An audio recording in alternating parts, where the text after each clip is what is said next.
estoy feliz de poder conversar con una mujer a la que admiro. Thank you very much. Thank you very much for being here in Mexico and for sharing this time with me. Right after getting this award, a Lifetime Achievement Award, let's talk about that. I mean, this life of success, because you knew since you were a girl that you wanted to be an actress. But did you imagine back then that you would come this far? I mean, no, of course. I mean, how could you? I sort of had a dream to be an actress. I wanted to be an actress, but the idea in Australia of actually cultivating a career that could last you a lifetime, that was, I mean, that just wasn't something that you could fall back on. So my parents were always like, okay, well, that's a dream, but let's face the reality. The reality is, what do you want to do? You should be a doctor, you should be a lawyer. So it kind of, but then I got my first role when I was 14, and I continued to work. I mean, I had to work hard at it, but things started to happen. And then when I was 19, I was able to put a down payment on an apartment, and that's when my parents went, this might be actually working out for her. It did. Yeah, as soon as I had somewhere to live, they were like, okay. Let's see, you haven't stopped working since then. Of course, this success is because you're very talented, beautiful, but also you've worked very hard. I mean, there's a lot of effort behind. Yeah, I mean, I think that's, I mean, I was talking to my mother and I was saying, you know, oh, well, but things have been so good for me. She says I always see things through rose-colored glasses, which I suppose I do. But she's like, no, you have to remember, Nicole, every opportunity you've had to work so hard for. And I'm like, actually, yeah, even auditioning or then having to create roles or find roles that weren't just one-dimensional or seek out directors who were really interesting. I'm willing to always try my best and to work to do the best that I can. If it ultimately doesn't work, the film or the play or whatever it is artistically I'm involved in, it's not for lack of trying. The killing of a sacred deer. Yes. One more thriller with one of the queens of suspense. How was it to work with Latinos?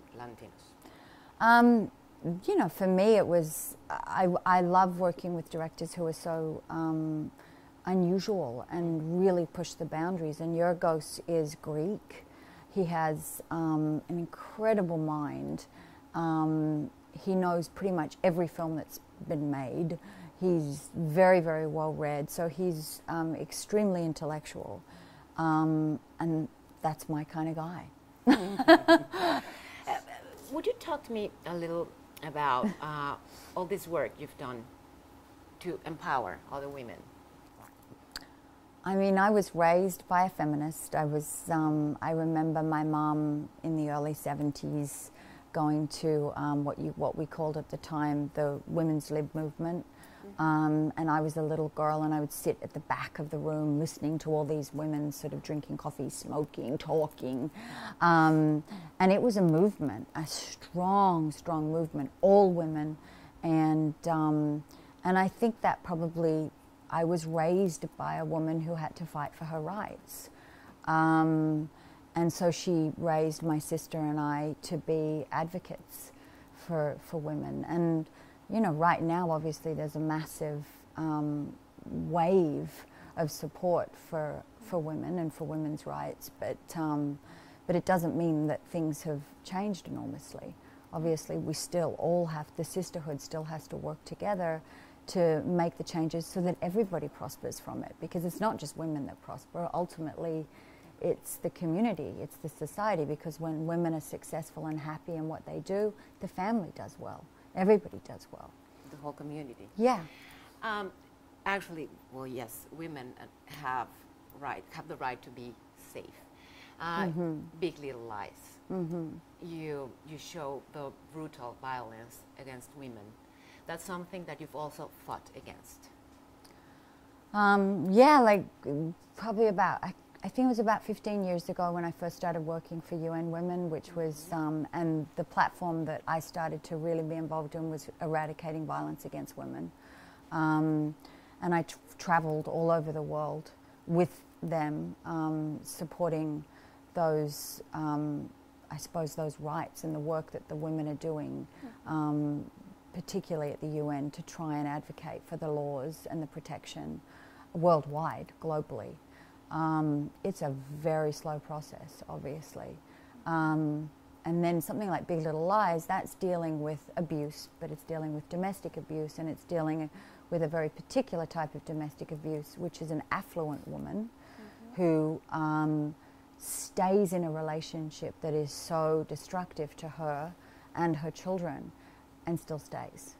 And the psychology behind that and the understanding of why she stays was really difficult to portray, but it seems to have connected with people where there certainly seems to be. How was it to be both an actress but a producer as well with this Big Little Lies? It was amazing because it was being in a position of being able to create opportunities for Reese Witherspoon, who produced it. We produced it together with our producing partners, and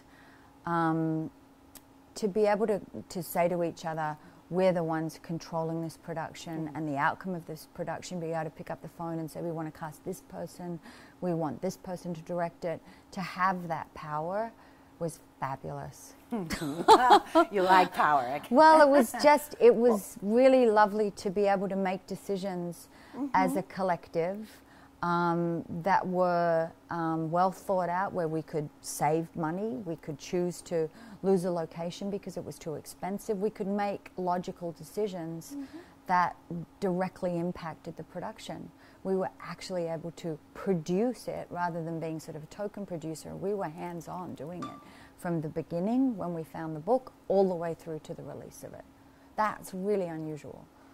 And for it to be the success that it was has really created more opportunities, I think, for more people to do it. Part of being powerful and successful is being also complete. And you somehow managed to be, yes, successful at work, you help other people, but you are successful at home as well. I mean, you find the time to be with your children and your family. How do you deal with that? Because I suppose early on I was given, I've had many great people in my life who have stepped in and given me sort of pearls of wisdom at different times. I've had great mentors. And early on I realized I just wasn't the party girl. I wasn't the girl that was going to be going out and, in the club until 3, 4 a.m. That just wasn't me. I love being married. I love having my family and my children. I love doing my work. But I pretty much go home when I finished working, and I put all of my effort into my family and all of my time into them. And I'm willing to do that. Does it mean I miss out on sometimes some of the great, the fun parties? Yes, probably. I miss out on those opportunities. But I get to go home and I get to raise my 6 and 9-year-old, and I'm very, very close to them, my little girls. And I get to really have the intimate relationship that I want with my husband. And that's where I put my time. And I think when you know that as a person, what's important to you, then you're able to manage things, You're actually bringing them here. I hope to. We love the beach, and we love being together. We love family vacations, so this is a perfect place for us. Well, yes, I hope you come back to Mexico finally. We've been through very hard moments in Mexico since the earthquakes. Is there a message that you would like to share with the people that lost everything, but also with the people who helped? Because, see, all of a sudden, the whole country was immersed in a very inspiring solidarity. What would you tell them? I mean, I think we all know that this world is based on taking care of each other.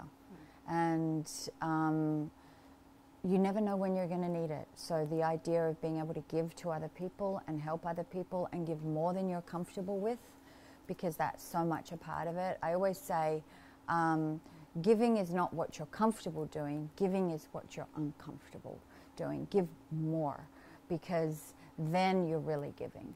And I think when you see the strength of community, you see the strength of what we can do together. And that's beautiful. It's how I was raised. My mother's always been that way. She would take people into our home and they would be able to stay with us if they had no money. My father was a psychologist, and when people couldn't afford to pay, he would say, I'll treat you for nothing.